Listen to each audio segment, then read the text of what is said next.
Hey everybody, this is Jeremy of ZTV Mag. I'm here with the guys in American Bombshell. How are you guys doing? What's up? Great, doing great. Fantastic. So you're from Indiana? Yep. Yeah, Indianapolis. Indianapolis. So what happens in Indianapolis? Is it a good place to play music?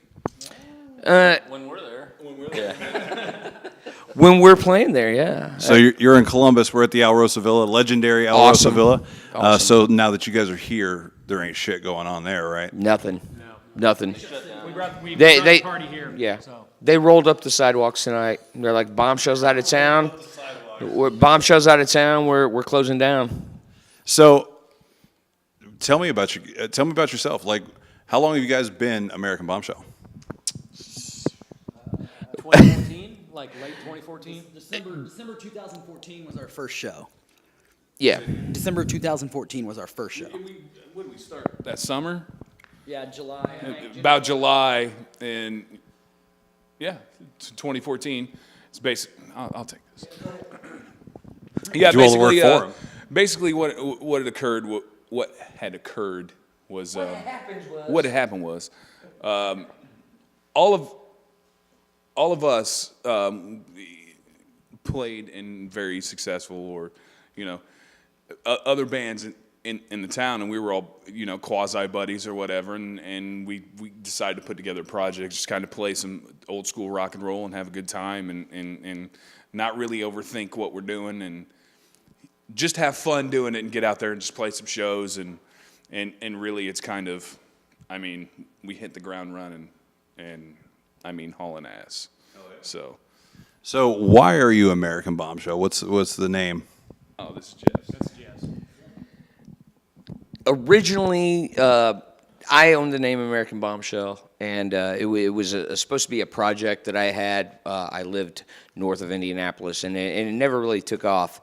And we needed American Bombshell, so we asked Jeff to join us.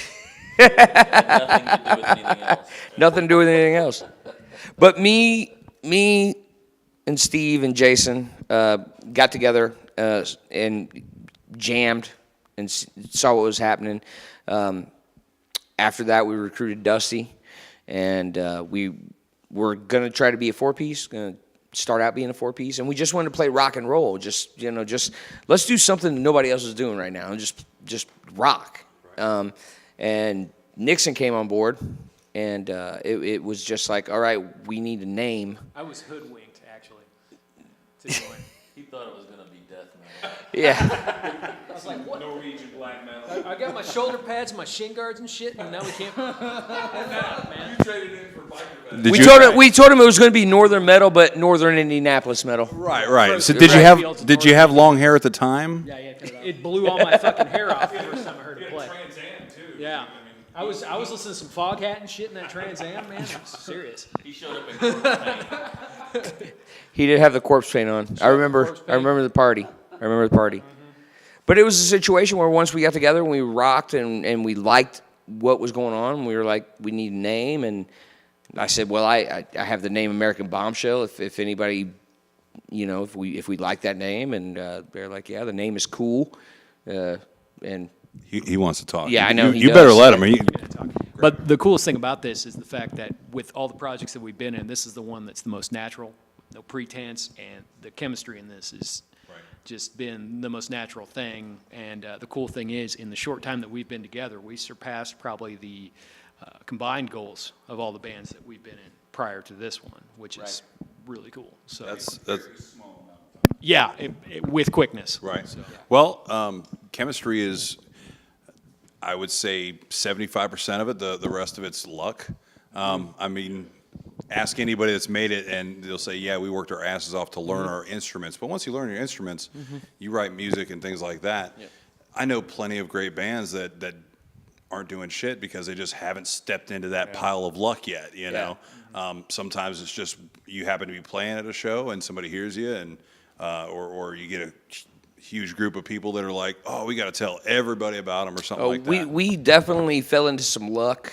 I mean, We try to step in every single. Don't wipe it off your shoe. Just leave it there. We try.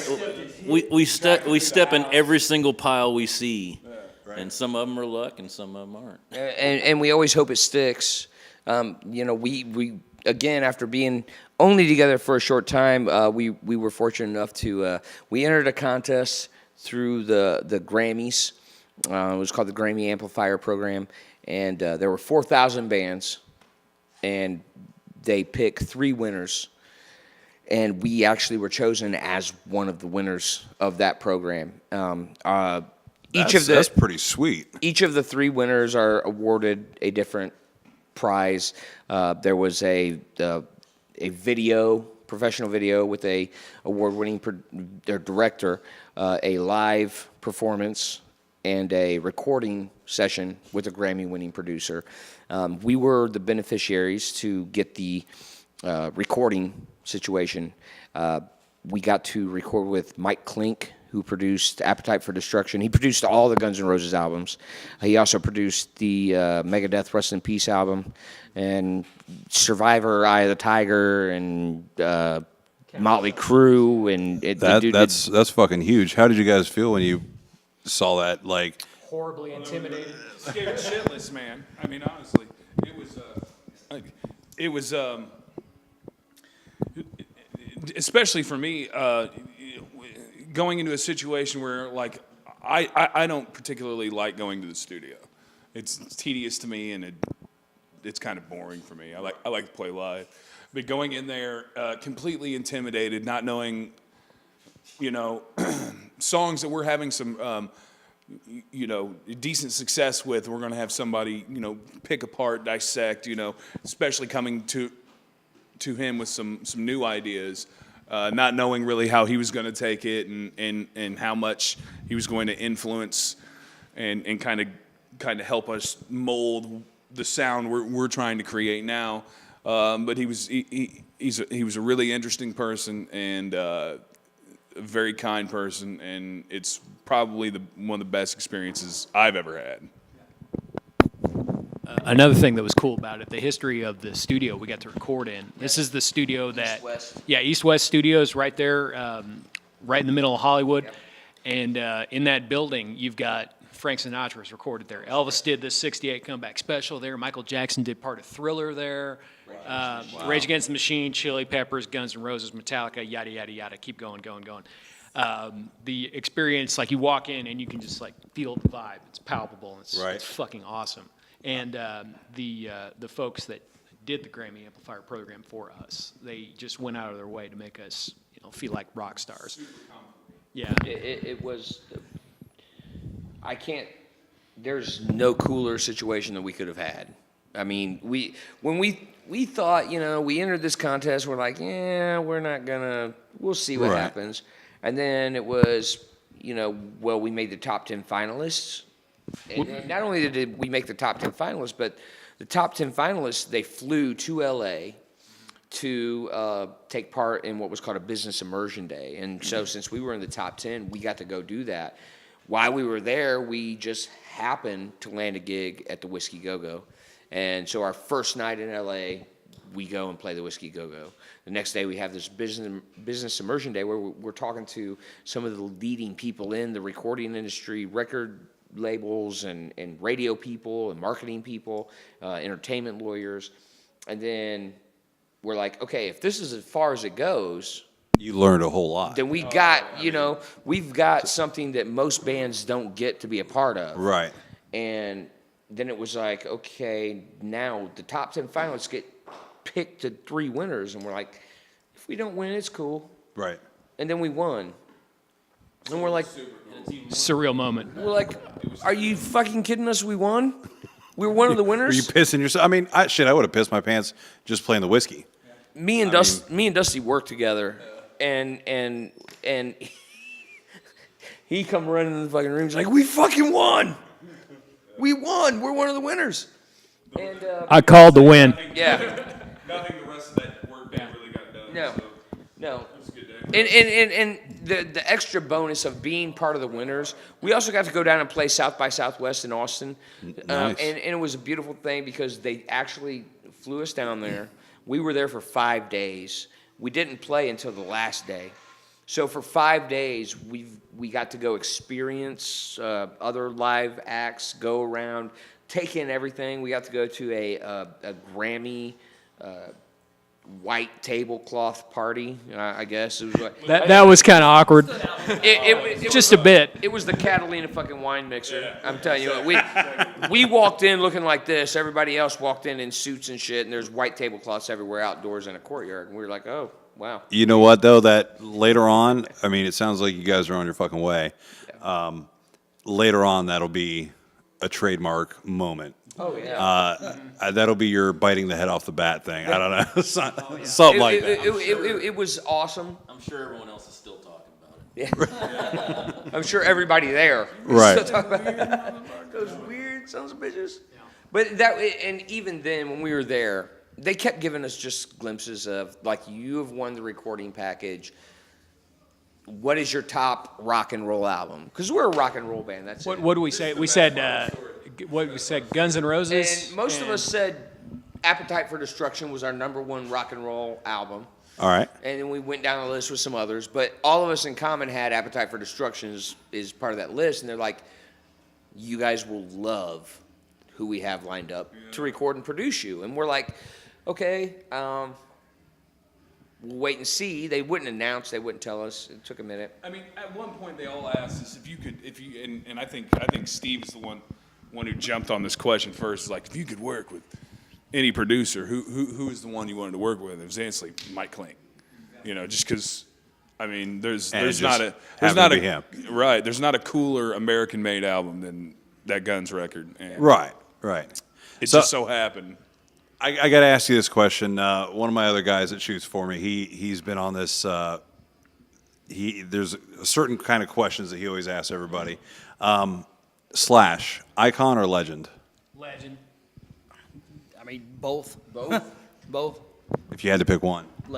Legend. I'd probably say legend, just due to the fact that, like, he's people that don't even have any concept of rock music. They see the top hat and the cigarette sticking out, and they know who he is. People like. That'd be iconic. Yeah, you're wrong. Yeah, but that's I legendary. agree. Okay, so what's? I mean, for me, if I think like I don't know, if I think about like guitar players like Icon, I think like Steve Vai is like iconic, and Yngwie is iconic, but Are they iconic because of what they Yep. have contributed, or because of their status? Technique. I think of their Slash. existence. Oh, this is a good question. This is. Legend. Well. Their skill. Here we go. Legend. Icon. If it's the hat Oh, and the hair. Well, I think legendary more in the vein of Slash. You would think in the same breath with Eddie Van Halen, Randy Rhoads. they're an atypical lead guitar player that a person who's a non-musician will throw out. Exactly. Yeah, that's perfect. He's all right. Yeah, He can get away. He can get around the neck. So you mentioned Steve Vai. I'm going to ask another question similar to that. So who was more valuable to the music community, Steve Vai or Joe Satriani? Steve Vai. I got to call bullshit on that one. That's it. I've got assigned Ibanez S series. Yeah. Joe signed it himself, so that's just. So there's no. I will say, okay, so These are the two guitar players right here. So well, I'm the thing- bass player over here asking guitar questions. Nobody gives a shit what I think. Okay, well, you got to go from the fact that you were a guitar player first, Dusty. Yeah, he was. So you got to go from the fact that Joe Satriani, he's the only dude that has made like a #1 album that was all instrumental guitar music. So he's got that going for him. But then you've also got Steve Vai that was part of Frank Zappa's band. And then, comes to do his own solo shit. Alcatraz. And then was in Alcatraz and was in Whitesnake for a bit. Whitesnake, Van Halen, or not Van Halen, but David Lee Roth. David Lee Roth's band. And yeah. Bill and Ted Crossroads. Yeah, he was Crossroads. Jack He was Butler. the devil's right-hand man. Come on. Yeah. That's one of the things that are on my bucket list. I love Satriani. He's my iconic guitar player, but Eugene's Trick Bag will always be that devil that I probably will never learn how to play because it's just I still debate. I've seen that movie came out when Yeah, Crossroads 80, 85, 85 80, and not the Britney Spears one. No. That's what Jason watches. Yeah, Jason watches Britney Spears Crossroads. Do you tear up a little bit? Yeah. Tears just coming down your goatee? He's a drummer. I'm all about the rhythm. The rhythm of love. Black socks are gonna make them faster. Proven point. Black Sox. So if you could play with any national touring band, who would it be? Easy.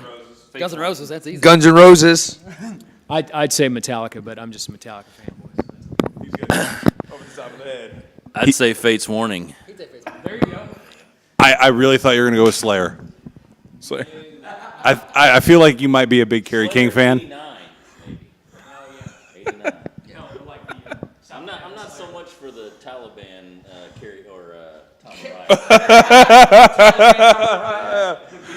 I thought you were going to say Taliban karaoke. Looks like Saddam Hussein when they drug him out of the fucking book.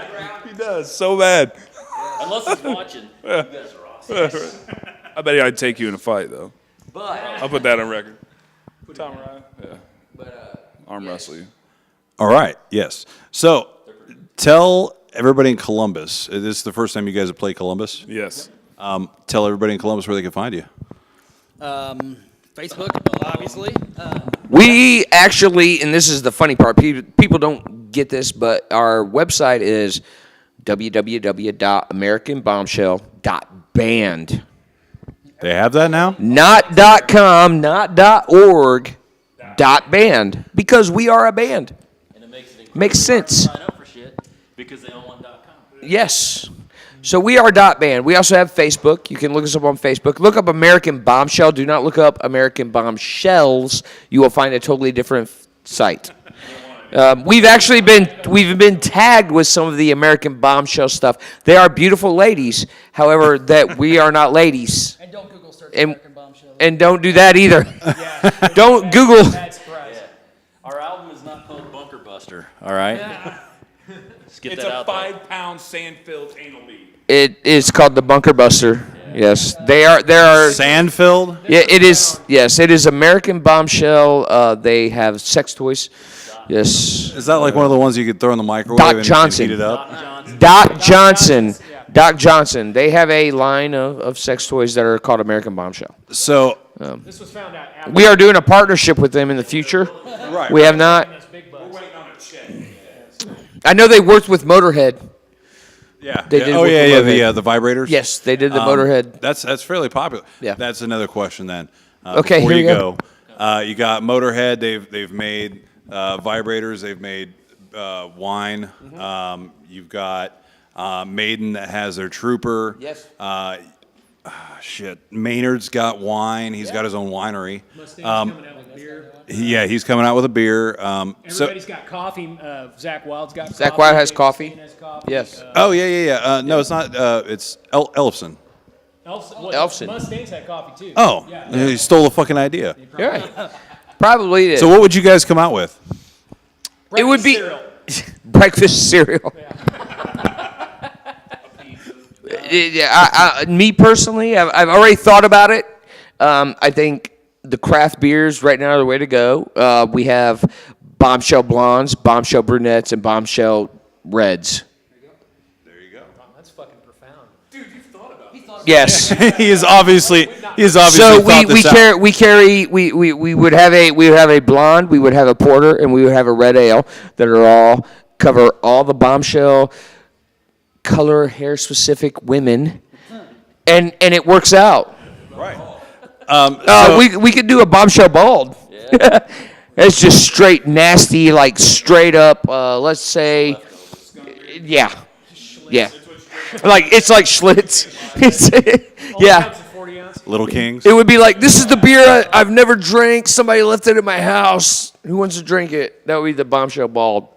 So we would have the Bombshell Blonde, the Bombshell Brunette, and the Bombshell Red. Limited edition Bombshell Black too. So I've got a small suggestion for you. Since All right. there's a website that you've been tagged with, it's a little similar. I think you guys should do a band boudoir photo shoot. Well, we're And- dressed like firemen and shit. Yes. Suspenders And you got to lay real sexy like Right. and just stare into the camera longingly. And I think that should be just like for a month. That should be what the first thing that people see when they go to your website. And somehow you need to make it pop up more than the other one. And so they're going, oh man, I cannot wait to see This isn't some a group boobies. shot, is it? What? Is No, this a no, group shot? individuals. Whatever. Like month Well, we did the group shot, and clothed. yeah, but I've never even seen the picture, but we did the group shot where all of us were laying in bed, and I laid across the feet of you guys. We're all laying in bed. This conversation needs to stop. I don't know what you're talking about. Nope. I will. Nixon, stop talking. He's being like, everybody else is Stop. like, no. He's like, yeah, no, it didn't happen. Yeah. I will Google the fuck out of that. And You'll never on find my, it. on my interview, it's going to be like, zombie tap dance. You better get WikiLeaks on that gonna have motherfucker you because guys you ain't just gonna find it. laying there looking as sexy as possible. Sex sells, right? Come on. Sex sells. So I'm going to pass this around and just introduce yourselves, and we'll wrap. I'm Steve, guitar player for American Bombshell. I'm Nixon. I'm the other guitar player for American Bombshell. Give me the mic. He wants that Give me the mic. It's easier to pass around. I'm JC. I'm the lead singer for American Bombshell.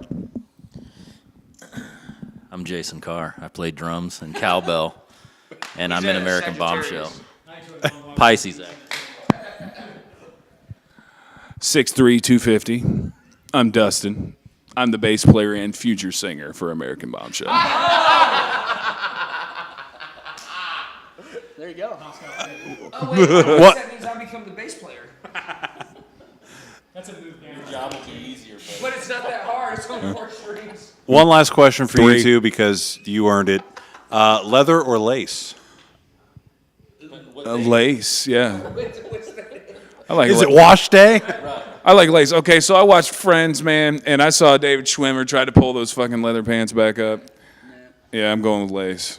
Yeah. I don't have to fight for it. Wear lace? Oh, are we talking about what am I gonna wear? Yeah. What do you get for your boudoir? I mean, you guys just were. Oh. You just came off with. Oh no, tube sock. A leather tube sock. Leather tube sock. We'll make one. Right? Yeah. You know, no. What you totally should. Just for the fuck of it. There's our special. The American Bombshell leather tube sock. Why not? You know. And you can only buy it in one. They're singles. But it's got to be like call it a stew sock or something because No, you fucking airfield. It's a nut sock. I just went and shot Highly Suspect and they have socks on their site. I was like, I've never seen anybody offer socks. I actually want a pair of those I think because we should do that. Some like We can rugby socks. do the ball sock. Yeah. So this is Jeremy. I'm Jeremy. You're the camera. This is American Bombshell. So I do. Check them That's out. how I do. I'll have pictures up later this week. And enjoy. Like them up. Bye. Thank you.